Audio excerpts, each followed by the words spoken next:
Hey besties! Smokey is with us today. She's right now curling up on her heated blanket. It is quite chilly here today in North Carolina, which is very unusual. I don't remember it ever being this cold at the end of May before, but yeah, that little baby is trying to stay warm. She's had a little bit of a cold. She's been sneezing. Okay. I got some new books today at the library that I'm very excited about. The one everybody's been talking about, I've already started to read it. Parents Weekend by Alex Finley. I am so far on page 22, and so far so good. It hasn't yet reached the point where I've determined whether I'll DNF it or not, but so far it seems to be pretty good. In the glow of their children's exciting first year of college at a small private school in Northern California, 5 families gather over dinner and cocktails for the opening festivities of Parents Weekend. As the parents stay out way past their bedtimes, their kids, 5 residents at Campisi Hall, I'm not sure how to pronounce that, never show up to dinner. At first, everyone thinks they're just being college students, irresponsibly forgetting about the gathering or skipping out to go to a party. But as the hours tick by and another night falls with not so much as a text from the students, panic ensues. Soon the campus police call in reinforcements. Search parties are formed. Reporters swarm the small enclave. Rumors swirl and questions rise. Libby, Blaine, Mark, Felix, and Stella, the 5, as the podcasters, bloggers, and TikTok sleuths soon call them, come from very different families. What drew them out on that fateful night? Could it be the sins of their mothers and fathers come to cause them peril, or a threat to the friend group from within? Told from multiple points of view, I always love multiple POVs, spanning the past and present and marking the return of FBI Special Agent Sarah Keller from Every Last Fear and The Night Shift. Ooh, I liked The Night Shift a lot. I can't remember if I've read Every Last Fear or not. The Night Shift was super good. Parents Weekend explores the weight of expectation, family dysfunction, and those exhilarating first days in the dorms when friends become family. So I have high hopes for it. I'm pretty excited about it. Okay, another one I'm excited about, The Really Dead Wives of New Jersey by Astrid Dahl. I love the cover. Those pretty, iridescent letters. When Hope Bennett marries Carmela Fontana's brother Leo, she becomes not only a Fontana, but a Garden State goddess. And not everyone is happy. Secrets will be revealed. Decades-long rivalries will surface. And a sudden unaliving will lead to a reality reckoning no one is prepared for, least of all the show's producer Eden, who must race to catch an unaliver and save the most dramatic season of all time. Juicy, gossipy, and deliciously vicious. One thing is certain, this New Jersey neighborhood has enough secrets to guarantee renewal. Readers will be clamoring for season 2 of this funny, dark, guilty pleasure.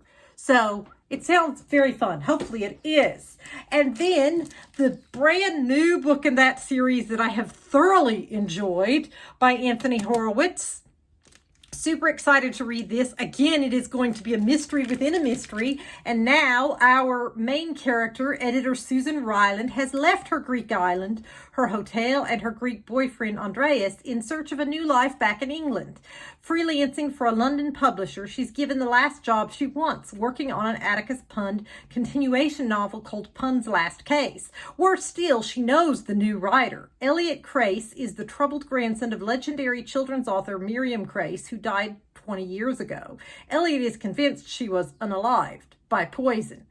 To her surprise, Susan enjoys reading the manuscript. The story is set in the south of France and revolves around the mysterious death of Lady Margaret Chalfont, days before she was about to change her will. But when it is revealed that Lady Margaret was poisoned, alarm bells begin to ring. The more Susan reads, the clearer it becomes that Elliot has deliberately concealed clues about his grandmother's death inside the book. Desperately, Susan tries to prevent Elliot from putting himself in harm's way, but his behavior is becoming increasingly erratic. Another unaliving falls, and suddenly Susan finds herself to be the number one suspect. Once again, the real and fictional worlds have become dangerously entangled, and if Susan doesn't solve the mystery of Pun's last case, she could well be its next victim. And that's what I love about these books, because both of the mysteries are super good, and the main character is reading the manuscript of the other mystery. It's just fabulous. I love it. I love it. I love it. The cover of this one caught my attention. The lady peeking out through the blinds, The Safest Lies by Megan Miranda. Can fear be inherited? Kelsey has lived most of her life in a shadow of fear, raised to see danger everywhere. Her mother hasn't set foot outside their front door in 17 years, since she escaped from her kidnappers with nothing but her attacker's baby growing inside her, Kelsey. Kelsey knows she's supposed to keep a low profile for their protection, but that plan is shattered when she drives off a cliff and is rescued by volunteer firefighter and classmate Ryan Baker. A few days later, she arrives home to face her greatest fear. Her mother is missing. She and her mother have drilled for all contingencies except this one. Luckily, Ryan is as skilled at emergency rescues as Kelsey is at escape and evasion. To have a chance at a future, Kelsey will have to face all her darkest fears because someone is coming for her. And the truth about the past may end up being the most dangerous of all. So it sounds really good. Then I have seen several booktubers talking about this one. I have never read any of Patricia Cornwell. I'm not sure if this is part of a series. If it is, I'm jumping in with both feet. I have no idea if this is part of a series or not. But I saw several people talking about it, and I thought I'd give it a try. We'll see. Identity Unknown. Oh, yeah. It says a Scarpetta novel, which makes me think it probably is part of a series. So I wonder if I'll be able to jump into the middle of it or not. Some series you can and some you can't. I had one last week that I DNF'd because it was in the middle of a series and I was just too confused and I couldn't read it.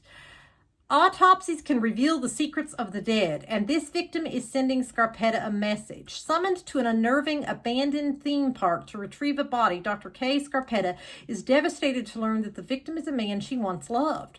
While teaching in Rome during the early days of her career, Scarpetta had a love affair with acclaimed astrophysicist Sal Giordano that led to a lifelong friendship.